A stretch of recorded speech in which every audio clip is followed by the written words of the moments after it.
Hey guys, what's up? My name is Anthony and welcome, as I do the hair flip, to another video. So today's video is going to be, there's something on my face. Okay, so today's video is going to be NFL bold predictions 2018-2019. I like doing these kind of predictions to kind of see how, to kind of leap out there, see if they're right, see if they're wrong. I did this with the MLB season. Some of them are going to fruition and other ones are like, why did I think that would happen? So we're going to start off with number one. The LA Rams will not make the playoffs. Usually the winner of the offseason doesn't perform as well. Like last year, the people were like Tampa Bay was champions of the offseason. I even picked them to go to the Super Bowl because I was like overhyping them, and they ended up not doing that well. I think that the same fortune will happen to the Rams, and the 49ers will beat them out for the playoffs. So yeah, number two, it's a prediction I already made in my my NFL predictions for the season, but I really do think that the Bears will win the division, especially after the acquisition of Khalil Mack. I've been thinking about this. I was thinking about betting it, but I don't know. If you want to put money on it, I just think Aaron Rodgers is going to get injured, and then they'll find some way to beat the Vikings. Kirk Cousins, something will happen, and I don't know. I just have a feeling that the Bears are going to win the division. I don't know what's telling me that, but I mean, I guess the same thing was telling me that Tampa would win the Super Bowl last year, but that didn't happen. Moving on to number 3 of 10, I'm not sure if I mentioned that, but I think the Ravens have a really good shot at winning the division, and I wouldn't be surprised if they win it, because I'm not saying Lamar Jackson is going to take over as quarterback, but I'm not trusting Ben Roethlisberger's health. I do believe in Mason Rudolph, who's the backup of the he is the future of the Steelers, but when he comes in, he's not really going to have a lot of experience, and he was like a 4th or 3rd round pick.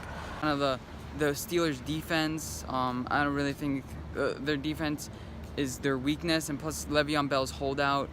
You can see the Ravens kind of sneaking in, maybe being 10-6 and Steelers 9-7, or both 10-6 or both 9-7 with the Ravens winning the tiebreak. So what I can see a running back winning the MVP. Now you might be like, Anthony, that's not that bold, but I checked. The last running back to win a MVP was Adrian Peterson back in 2012 or 2011, and 10 of the last 11 quarterbacks, MVPs have been quarterbacks, so that's bold, okay? Yeah, I think a running back will win the MVP. I'm not gonna say a wide receiver, but a running back along the lines of, like, I don't think Saquon Barkley will win MVP. I think he's a little overhyped for the Giants, especially in fantasy. But I think Todd Gurley or Ezekiel Elliott will win MVP this year. Now, as far as the 2 worst teams of the year, I'm really not buying Miami. I think they're gonna tank, and as well as Tampa Bay.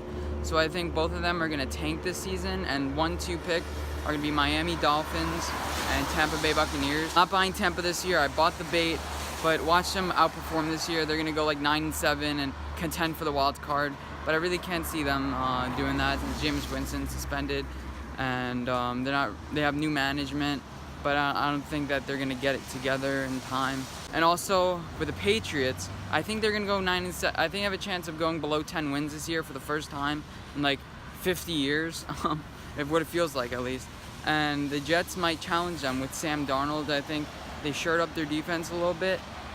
Sam Darnold's going to have some growing pains, but it can go either way. I don't think the Jets will win the division, but I can see the Patriots having under 10 wins because, I mean, at this point, it seems like Tom Brady has no one to throw to. It always seems like he has no one to throw to, but really this year, it seems like he has no one to throw to, and especially Rob Gronkowski. He can't really stay healthy, and his offensive line is weak. I mean, he may even get injured this year, and there's no one to back him up, too. So the Patriots are hanging on the thread. I guess you have to see them collapse until you believe that they're going to collapse, but like Max Kellerman, Tom Brady's going to fall off a cliff. No, just kidding, he's not. And I forgot to mention this before, but I think a running back will get over 2,000 yards this year. That's mainly why I think they'd win MVP. Going on to the next one, Colts will make the playoffs this year. Yes, Andrew Luck finally has an offensive line he needs with the drafting, I think, of, what's his name? I'm forgetting his name now, a guy from Notre Dame. But yeah, with his drafting and plus the defense being shored up, he has enough targets now. And even though he hasn't played in like 2-3 years, I think the Colts will return to the playoffs, and the co-pick, the Jaguars, will not make the playoffs. Offense wins games and defense wins championships. They don't have a good offense. Another bold prediction is I don't think the Browns are going to win more than 3 games. Their over-under is like 6.5 or 5.5 this year. I don't even see them winning 3 games. Like the Rams, they just added a bunch of players, and it's like, oh yeah, hopefully they gel together. Hopefully they stick. And plus, I don't think Hugh Jackman is going to play your Mayfield. And I think Tyrod Taylor is just a little bit overhyped and a little bit overrated. They just have a bunch of like fast, quick players that could win you a couple games, but they're not really going to be for the long-term success of this team. So yeah, Browns not winning more than 3 games, but I still have them in 3rd place behind the Bengals, who I think are going to do really, really bad this year. Just got a gut feeling. And I think the team, like I mentioned before, that could be the biggest surprise of the year would be the Chicago Bears. Biggest disappointment potential, I could see the New England Patriots because they're favored. It's not really disappointment because they don't really have a lot of players, but I guess they'll be a kind of a disappointment. My rookie of the year would be Patrick Mahomes. I think that he's going to take the Chiefs to the Super Bowl, so obviously he would win rookie of the year, right?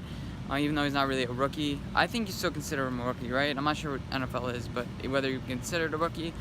But yeah, also the Jaguars, kind of a disappointment coming off the AFC Championship. Obviously, they got momentum. That's the main reason why they got to the AFC Championship. Now everyone's like, oh, they're the best team in the league.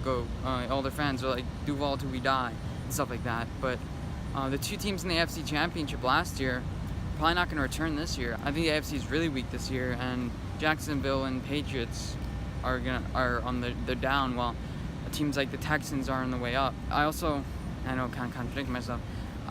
I also think the Texans, they're just injury prone and they have a lot of potential, but I'm not really trusting their health this year. So my final bold prediction, number 10.